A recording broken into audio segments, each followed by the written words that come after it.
Today. This is amazing. But who I'm here today to thank is Julian Assange and WikiLeaks. They've done us a big favour. We owe them big time.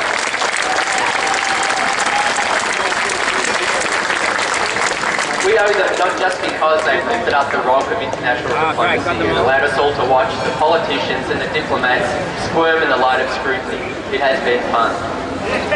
And not just because they've shown some of the secrecy and deceit behind our own foreign policy.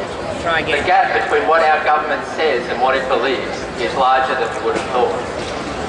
And we owe them a debt of thanks, not just because they've shown the often corrosive effect of US pressure behind the scenes on foreign governments. Citizens around the world are waking up every day finding out just what pressure is being brought upon their own governments.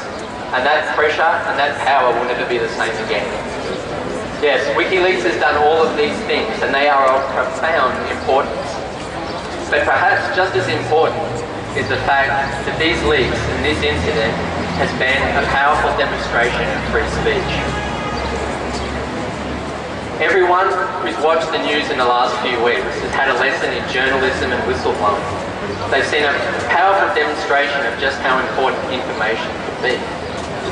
That means that when governments make moves against information, people will now be turned on. And this lesson is something that our government has driven home.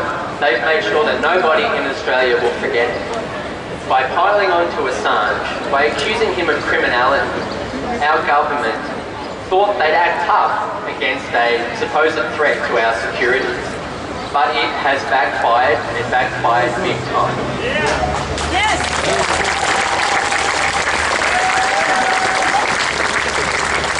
Julian Assange is now a David to the government's Goliath. He is nothing short of a national hero. And why? Because people in Australia know that embarrassing the government is not a crime. Bringing transparency to our elected representatives is not terrorism. Yeah. Telling the truth is not and must never be against the law.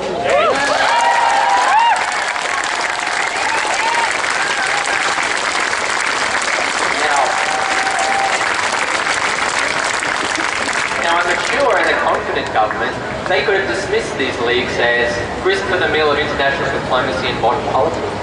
They could have stood up for Assange's rights without condoning what he did. But instead, they took the cowardly option. And we noticed and we were disgusted. This is a disgrace. But this has a powerful effect. The next time the government tries to limit our rights, the next time they try and limit our freedom of speech, we are going to be wise. They are going to talk about protecting children. They're going to talk about violence and predators on the internet. Or perhaps they'll talk about terrorists. They'll tell us that it's a matter of security, that censorship is for our own protection. No. When they say these things, we will think of Julian Assange.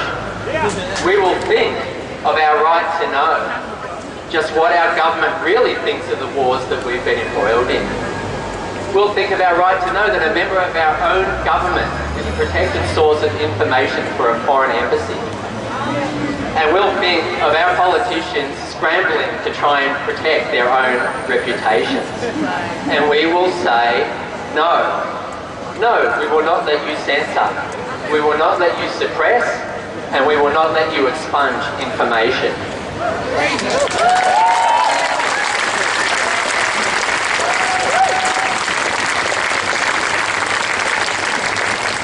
That's because you work for us. And freedom of speech and transparency are the only tools we have to keep you accountable and keep you honest.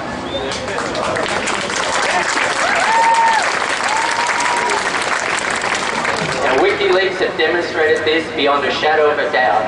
We know the government will try again, but we'll think of WikiLeaks and we will not let them do it. And for that, we owe Julian Assange and WikiLeaks our support. Thank you.